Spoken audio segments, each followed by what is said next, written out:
Operation Swift Disassembly was a great success. Despite initial doubts, we were able to eradicate the Automatons from Super-Earth space within just 2 months after the game was released. However, this leaves us wondering, have we truly eliminated an entire faction in just 60 days? Is it possible that they will return, possibly even stronger than before? For now, let's enjoy the Galactic War map without any automatons and continue to work squashing bugs and giving hugs to our teammates while celebrating our victory with friends and loved ones, in memory of the all-fallen Helldivers, which was over 600 million. But how did this happen? The story took a sharp turn when we needed to eradicate Terminids on the eastern part of Super-Earth space, but we ended up defending, liberating, and destroying automaton forces in just a couple of days. The Helldivers community was not sure if we would succeed since the percentage of advancement was less than 1% per hour on the planet where the majority of Helldivers were attacking. However, with the power of the community, we liberated the planet even one day before the deadline. During the last hours of Operation Swift Disassembly, Planet Durgan, the last standing stronghold of the automaton forces, was swarmed with over 365,000 Helldivers at one moment. The thing is, that was not the final number, because we also had Helldivers fighting with Terminids at that moment. That means that the number of Helldivers 2 players reached the highest point a couple of weeks ago, shortly after the game was released. It was a great moment for the community, and the official Twitter account congratulated us Helldivers for completing the operation. The official Discord server went into a craze by posting GIFs for 1 hour straight, celebrating the biggest achievement in the Helldivers developing story so far. This achievement was unexpected, and it still is one of the greatest moments in the Helldivers 2 game. The hype and excitement of the players could be heard in post-liberation battles against bugs, talking about the state of the war, and retelling the story of fights with automatons. It sounds as if a real war is happening somewhere far away above our sky. But let's sit back and look at the history of Helldivers and everything that happened in the first Galactic War, because if we can do anything, it is to learn from our history and our mistakes in the past. Although the Helldivers were able to eliminate the cyborgs from the Galactic War map, they returned after a few weeks. This reintroduction of the cyborgs led to a war on 3 fronts against 3 different enemies: the cyborgs, the Illuminate, and the Terminids. There is a possibility that this could happen again in the future, but we don't know which factions will be on the Galactic War map when that happens. Can the same thing happen again?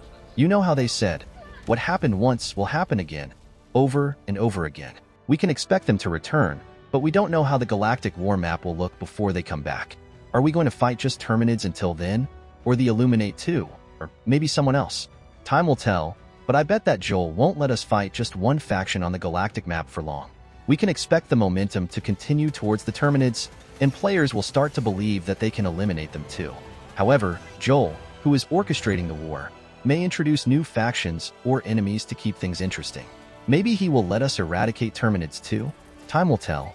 Joel would probably like to see how the players behave, and if the momentum is still there to focus all Helldivers 2 on the other, still unopened fronts of the Galactic War. There is another scenario to the whole story. The current major order is to liberate 3 Terminid planets, Istanu, Hellmire, and Crimsica.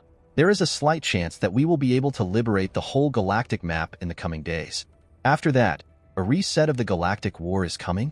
Or maybe the well-known factions will be reintroduced, or we will fight a new single enemy, the Illuminates. We can only speculate about what will happen, but Joel can do whatever he wants at this point. The interesting thing about the new major order is that in the first couple of hours, the momentum from automaton eradication really continued, and we already liberated Istanu.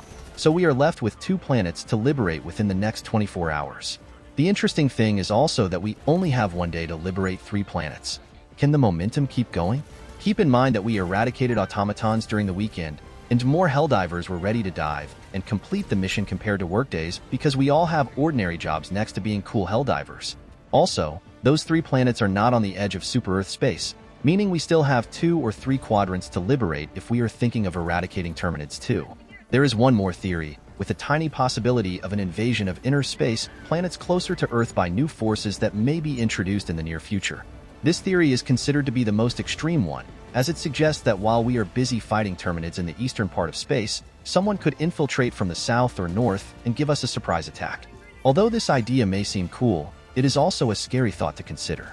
We are only 2 months into Helldivers 2, and we have not yet scratched the surface of the Galactic War. We can't comprehend what will happen in the future. However, we do know that Arrowhead Studios and Joel will not let this momentum pass and do nothing for the players.